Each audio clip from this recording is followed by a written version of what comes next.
It is now my honor to welcome in a man who played bass on this song and all of the early Alice Cooper Band records and songs. He wrote the definitive biography on the Alice Cooper Band, too. It's an amazing book, amazing read. He co-wrote this song as well. And he is a member, he's also back in with Alice Cooper's band again. And he is a member of the Rock and Roll Hall of Fame. Legend. A legend is an understatement. Mr. Dennis Dunaway, how are you, sir? I'm good, Brian. So this song to me is one of the most influential songs of metal rock of all time. Talking about Halo of Flies.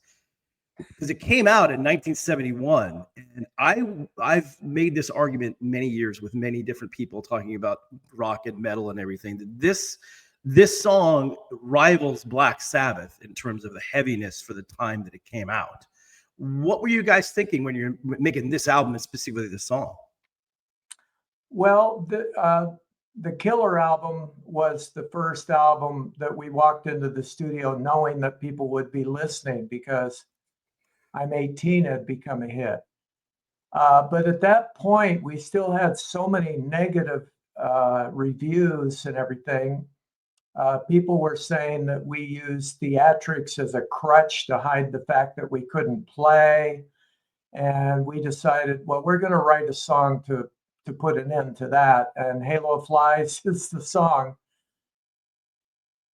Yeah, it's truly amazing. And I always found it interesting. You know, the first couple records were very progressive and very out there and all sorts of different stuff going on. And then obviously Bob Ezrin comes in, kind of hones everything in for what you guys were doing. But what really made me interested is, you know, you guys were writing long songs way before long songs were popular to write, and a lot of progressive stuff too. I mean, this song is kind of all over the place. What were the influences that got you to kind of write in that direction? Well, it had to do with a band collaborating, and we just had tons of ideas coming from all different directions. And we had a tendency to try to fit every idea into every song. And, you know, then Bob Ezrin comes along, and we knew we needed somebody that could get a hit single on the radio for us because we had a reputation. We had everything it took except the hit single. And back then, all of the promoters were so hit single driven that you couldn't make any money or get hired unless you had something on the radio. So we brought Bob Ezrin in, and he took this song. He thought it was called "I'm Edgy" just because we had such a we weren't happy the night that he saw us play in New York City because the dressing room wasn't available, and it was just a lot of pent up anger in the band when we performed, and we were angry when we performed that night. So he thought it was called "I'm Edgy," and it was "I'm 18." We broke the news when he showed up at our farm in Pontiac, Michigan, to start working. But the first song he did was "I'm Edgy, I'm 18." And he said, okay, first we got to get rid of this whole sprawling intro, you know, and we're all like, but we like the intro, you know. And then we're going to just start with the chorus instrumentally, and we're going to get right to it. And then we're going to cut out this whole giant middle section. And so he immediately taught us how to make a song AM friendly, because back then the long songs would get played on FM radio but not on AM, unless you were the Beatles, maybe with Hey Jude. But that was, or there were a few songs, long songs, that made it onto AM radio at the time, but generally bands had to be like 3 minutes, maybe 3.5 minutes was pushing it. So Bob did that, and right on the spot we found out, hey, you know, okay, so this is how you do it, right? We didn't necessarily, back in Pretty's For You days, we were like the mothers of invention. We weren't necessarily interested in writing a commercial hit, you know, but that didn't put food on the table, and we figured, well, if nobody listens to the album, they're not going to hear our artistic statement. So if we get a hit single, at least then they will buy the album and be able to hear our other artistic stuff that we wanted them to hear. So all of that kind of fell into place as we got somebody that cared. Frank Zappa cared, but they didn't have any money. So Pretty's for You was a major rush job. And then Easy Action, we got pulled into the studio way before we were ready and assigned David Briggs, who was from the Crazy Horse. He had just finished recording Crazy Horse for Neil Young. And so he didn't like us. So there wasn't the chemistry. Then we get Bob Ezrin, and there's the chemistry. We all are on the same page. We all want to get theatrics into the grooves on the record. Yeah, really a marriage made in heaven. It just obviously, as you mentioned, just completely changed the course of the band. But also, I thought that, here's Killer, which is the second record you've done with Bob, so you're more familiar with him, and getting in studio, I'm sure, was a lot different than it was on the first record. And you're making, what I found interesting is that you're making the 3-minute, radio friendly songs, but then you've also got these incredible long epic songs like Halo of Flies. And when you're in the studio making stuff like this, I always like to ask people who are making these legendary records, did you have a clue when you're making this record that you're doing something special, or it's just like, we're just making music? Yeah, we knew it was special. We knew that, we felt every time we thought Pretty's for You was going to set the world on fire. But we felt really strong going into the studio on Love It to Death, but that would have been our third strike. So we didn't have the confidence. We thought, okay, well, this is it, boys, make or break. But because I'm 18 became a hit, now we walked in feeling very confident. Maybe that's one of the things that stands out about the Killer album. We walked in feeling we were doing a lot of gigs. We were playing a lot. Everybody was really tight, and we felt very confident about the songs. We had already had a couple of weeks of pre-production with Bob and whipped everything into shape. So, even though,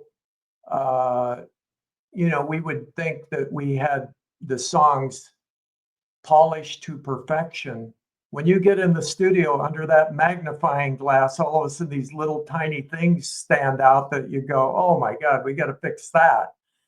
So there's always work to be done once you get in the studio, but we felt pretty confident. Now, Halo of Flies, we wrote in Phoenix, Arizona. It was just the band in a warehouse that somebody allowed us to rehearse in.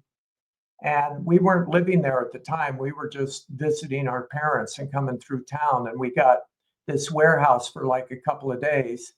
And we brought in this big standing chalkboard. I mean, the thing was like 6 feet wide. And we would write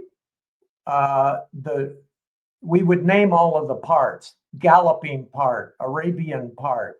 So every part in Halo of Flies, we gave a name. And then we would put the arrangement on this blackboard where we could all be standing right in front of it and see what's going on. And then if we got an idea to change the arrangement, we would erase it there and move it down here. And that's how that song was arranged.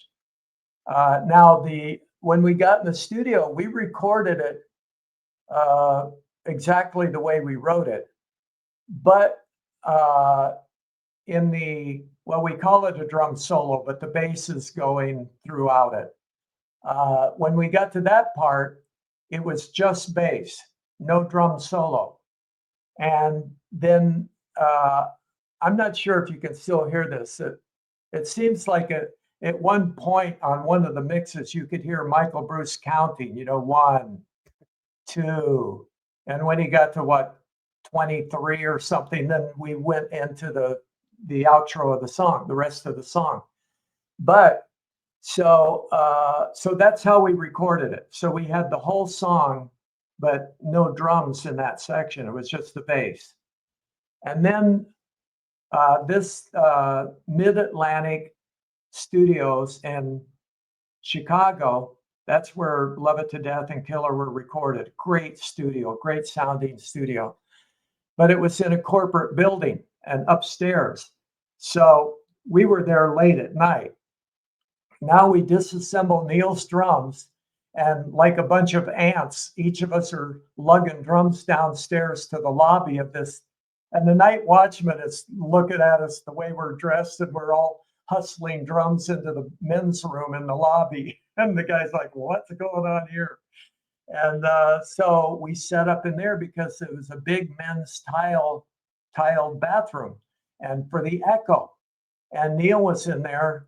And then we were upstairs listening to Neil, and he's saying, oh, this is great. You know, I can drink beer while I record this. And if I need to take a leak, everything it's right. I'm right here, you know?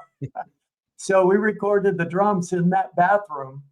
And then next thing you know, the night watchman is seeing us all come down and hustle all the drums back upstairs. That's amazing. I love stories like that. So many things about the original Alice Cooper band, they're very underrated. I think a lot of people now, over the course of time, I think it's not quite that way. But, you know, you and Neil as the rhythm section of that band, to me, were one of the best rhythm sections of all time in rock and roll. I mean, you guys fit together so well. You're both incredible players. You don't get enough credit, I think, for that.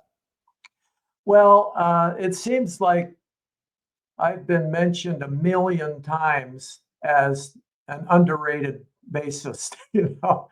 And I'm thinking, you know, if I have a million of underrated, can I trade those in for a couple of rated? Well, you know, but that's okay. Let's face it. We brought spectacle to rock shows, and our shows we upstaged ourselves with our shows, you know, like when we wrote Is It My Body? So we thought, okay, Neil had a snake. Okay, we're going to incorporate the snake into the show, but let's write this song for that occasion. And we worked really hard writing Is It My Body? And we couldn't wait to play it on stage and see what they wrote about it, you know? And so we performed it, and the next day we read all about the snake. So always the case, right? Yeah, so we were kind of our own worst enemy when it came to getting recognition for the music that we did. Well, true, but now, you know, you talk to any heavy metal band or hard rock band, and they always were massively influenced by the early Alice Cooper stuff. And so many bass players I know too were fascinated by the way you played. You know, guys like, you know, all the way back to Cliff Burton, Metallica, and Joey Vera from Artane, on and on. I could talk to any of them. And a lot of them cited the way you played as to big influences how they ended up playing. I know, you know, Steve Harris is a fan too. I mean, you know, like I said, you can't find a heavy metal bass player that wasn't influenced by you. Well, that's very flattering. You know, we have our influences too. We just came before them. But, you know, Paul Samuel Smith, talk about underrated, you know, of the Yardbirds.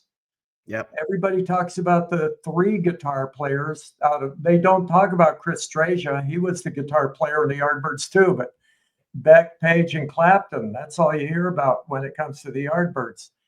But Paul Samuel Smith on bass was equally as progressive as the guitar players.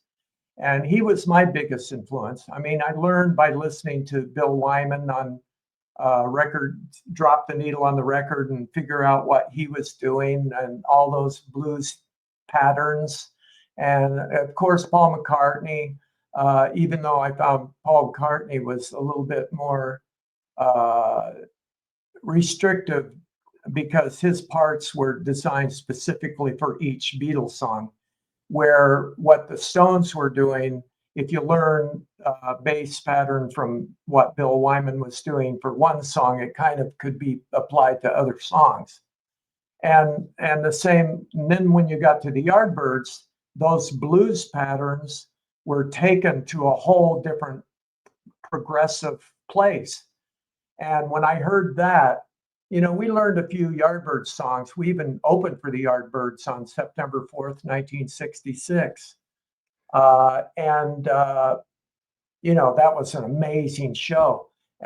But as far as me being influenced by Paul Samuel Smith, it wasn't so much me wanting to learn his parts after that sort of revelation of hearing what he could do with music, where all of a sudden the bass player sticking to the root note and a bluesy pattern didn't necessarily apply. You could go anywhere you wanted. And so that I set my chickens free then and figured out that I could play. Hey, I have a lot of notes on this bass neck, I work with Joe Bouchard, and this is an exaggeration, but it's funny. Joe Bouchard played bass with Blue Oyster Cult, and these kids came up and asked Joe if he ever played a 5-string bass. And Joe said, I don't use all 4 of the ones I have. And there's something to be said for that bass holding down the bottom, that big giant sound. That's all fine and dandy, but I'm thinking, hey, I've got all of these notes up here, they're there for a reason. Why not use them? I don't use a 5-string bass. I just use every note on a 4-string bass. Well, and it works, that's the great thing. I think the musicianship of the early Alice Cooper band was just, everybody in the band was a phenomenal player. And you get that many good players together and it's just going to work. It's almost impossible not to work, right? Well, yeah, the things that don't work, we work on them until they do work. So that's how that goes. But Neil, so the drummer before Neil, John Spear, who was our original drummer, he was powerful. When he hit the bass drum, you felt it in your chest, like Buddy Miles, but he didn't want to jam, and he didn't want to do all of the avant-garde style of music that we wanted to do on Pretty's for You. He wanted to write garage band hits because we had a hit in Arizona, number 11 on AM radio, the very first song Alice and I ever wrote, Don't Blow Your Mind. Yep. And that put food on the table. We had lots of money in our pockets at the time, and then we go to LA and we don't have any food. So he didn't want to jam. He would fold his arms while the rest of the band would be jamming. But we would go out in the desert. There was this place where Alice and I, when we were in cross country in high school, ran this meet that was out Thunderbird Park, way outside of Phoenix at the time in those days. And there were telephone poles, and the very final telephone pole had an electrical outlet on it, on a picnic table. So I said, hey, wait a minute, we can come out here and plug in a couple of amps. So John Spear didn't want to do that. So Neil said, yeah, I'll come. I'll bring a snare drum and a cymbal, let's jam. And we would do these long, extensive, just totally improvised jams. And it would echo between the mountains, and it was wonderful. So because of that kind of playing and that kind of improvisation, Neil and I had this connection where, you work together day after day. It gets to the point where you don't even have to look at each other. We knew what the other guy was going to do. Or, if Neil all of a sudden decided to take a left turn out into, Spaceville or whatever, then I'd be there with him. And Neil and I both have this same need to try to come up with the most unique parts that we possibly can. And so Neil would be doing this, when we're writing a song, everybody wrote their own parts to every song. So Neil would be exploring every part of every song. We would try to see where we could take it. And then there would be a point where we would reel it in to serve the purpose of the song. So sometimes we'd go exploring out there and come up with something, and all of a sudden the song would take on this whole new part and direction because of the rhythm section. But usually what would happen is we would know that we were landing on what we thought was the best part, because it would start coming together, the bass and drums. And once they would converge, it sounded like a locomotive coming through the room. Exactly. And that's how a song like Halo Flies works, because you've got to have a drummer that can do parts like that. If it's just a steady That's 4/4 right. beat, you've got to have the more progressive stuff, which That's right. A rhythm section is one thing. It's a unit. You can't complement one without including the other. absolutely. And it's the core. I mean, really, when you talk about it, that's the core to every great band. You have to have a great rhythm section. Otherwise, it's just not going to work. If there's not a great drummer and bass player in a band, they're not going to be good. You could have That's amazing right. guitar players, but you've got to have that foundation. That's right. If Neil and I wanted to prove that we were not underrated, all we have to do is stop playing in the middle of the song. Right. Yeah. I always love though talking to bands, especially younger bands now who are in their 20s, about all of this, older stuff that they hear about from, whether it's their parents or whoever it was.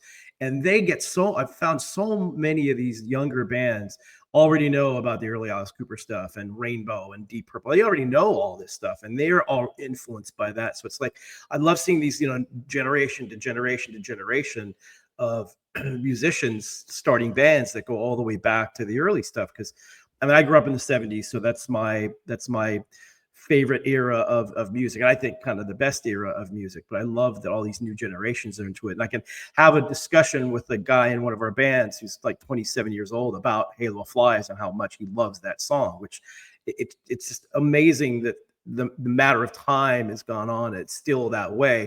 I imagine when you're making this song, you didn't realize that you'd be talking about it all these years later.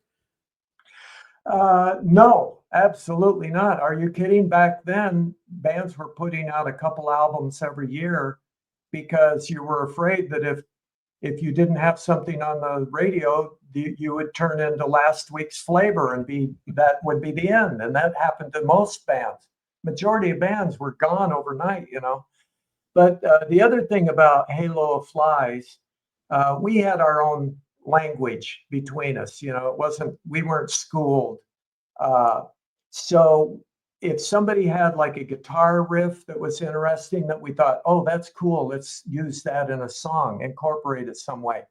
And if somebody had a rhythm part or a bass part or a drum part, we called it a germ, which was like something, I don't know how germ came about. It needs to be germinated or something, I don't know. But it was just a part that was worthy of a song, but it hadn't found its song yet.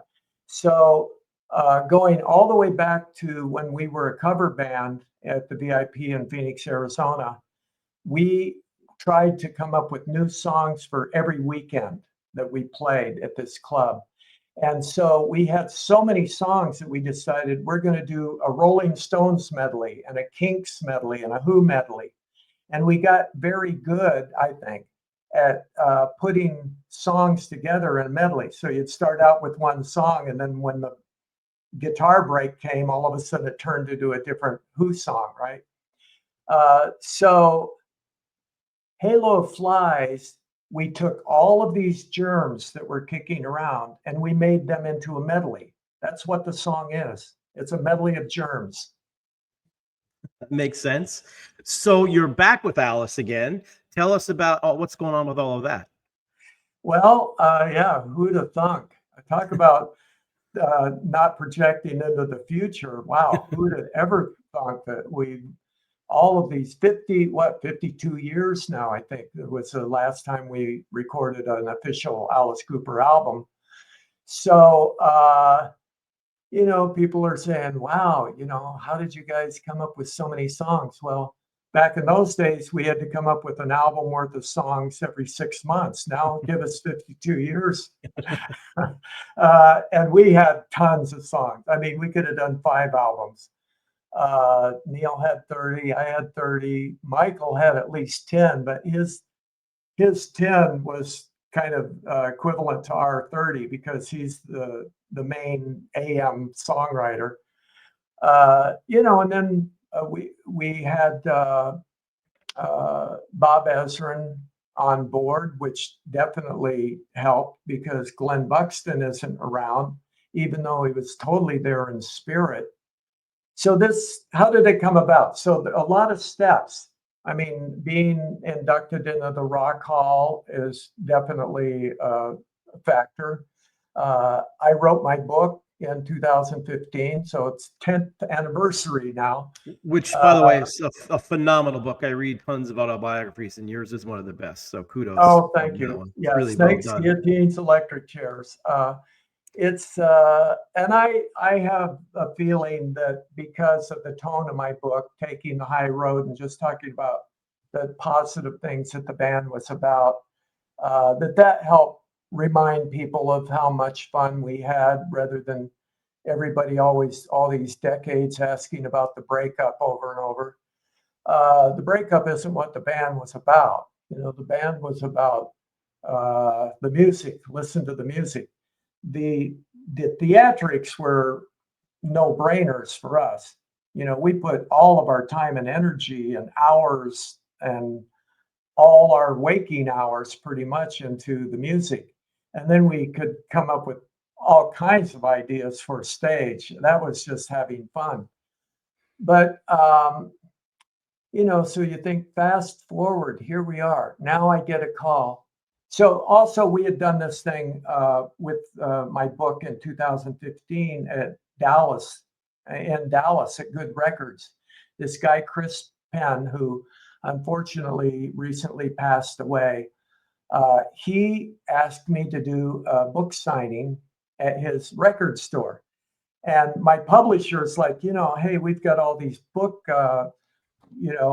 festivals and all kinds of, and Barnes and Noble and this and that want, that's just a record store. But Chris was so persistent and said the right things and so positive.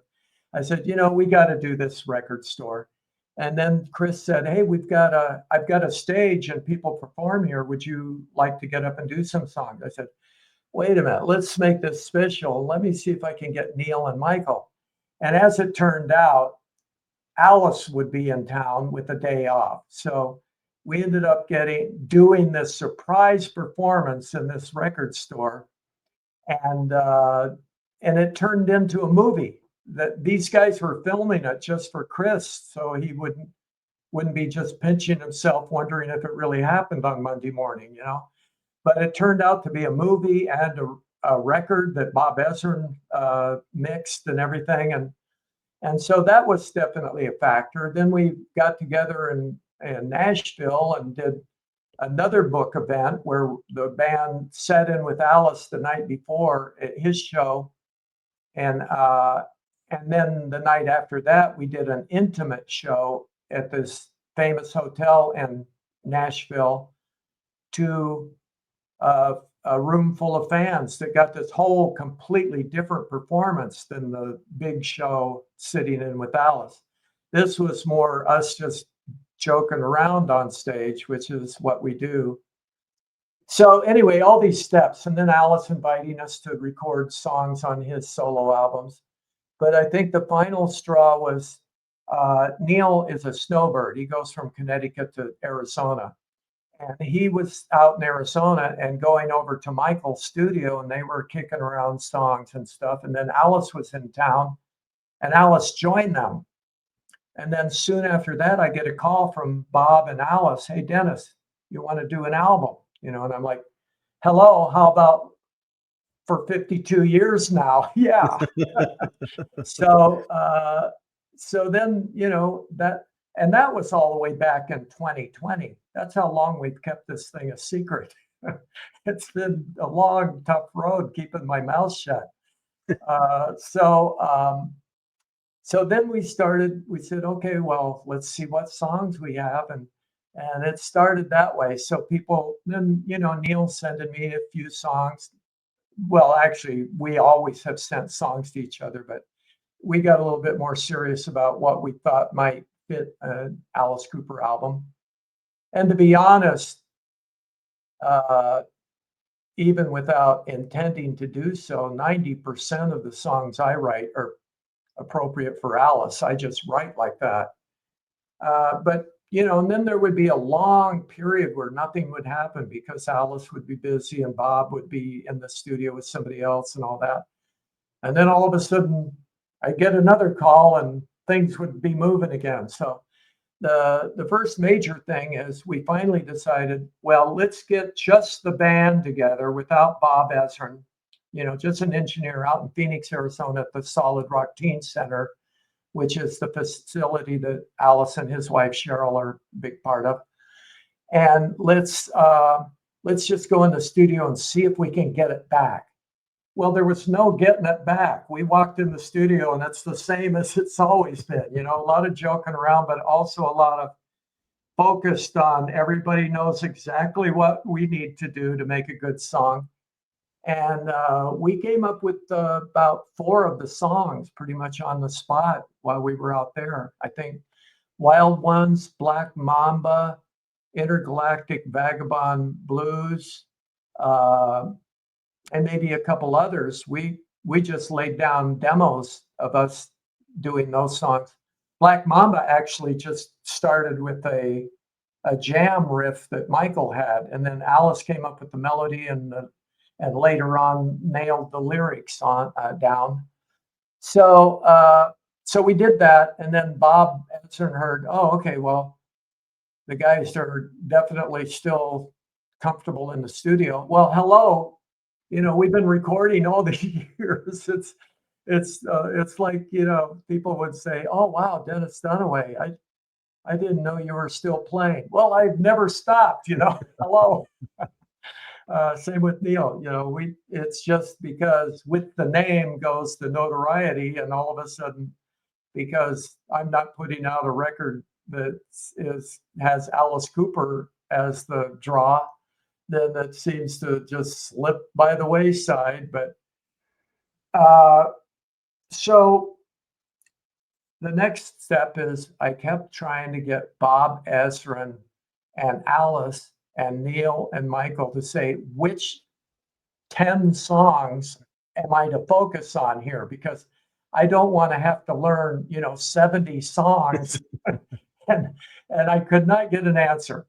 And if I did, it would always be different. It kept evolving. Oh, wait a minute, I like this one. Oh, we got to have this one. Oh, don't forget that one.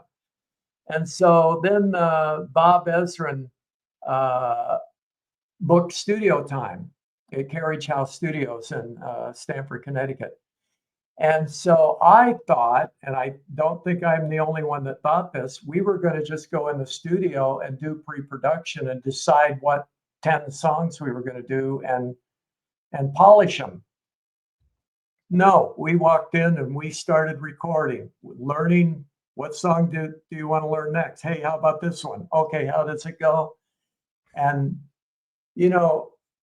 I wouldn't want anybody to think that means that this record isn't as thought out as Love It to Death or Killer because we didn't have the pre-production. No, this was overcompensated for in the feel is so live and energetic. It's like that. I think it was a Confucius says kind of thing. Confucius says, when you create something creatively, an artist or musician, when you create something and it's wonderful, you have to rehearse it 1,000 times more to get it back to that point, right? Yep. So that initial spontaneity, that energy, that excitement that you've got this new song, that's what's captured on this album. And the energy is definitely live feeling. It's got this raw energy that's driving. So So because of that, I'm very proud of this album. It's live. Awesome. Awesome. Well, I'm so happy you're back with Alice again after all these years making music. That makes me very happy. And thank you so much for doing this. Much Oh, of course. appreciated. Thank you again. Yeah, tell Catherine Turman I said hi. I will. I will. Yeah, I've known her forever, so she was helpful. Okay, So Brian. we're good. Hang on though. You got to hang on until it uploads, and then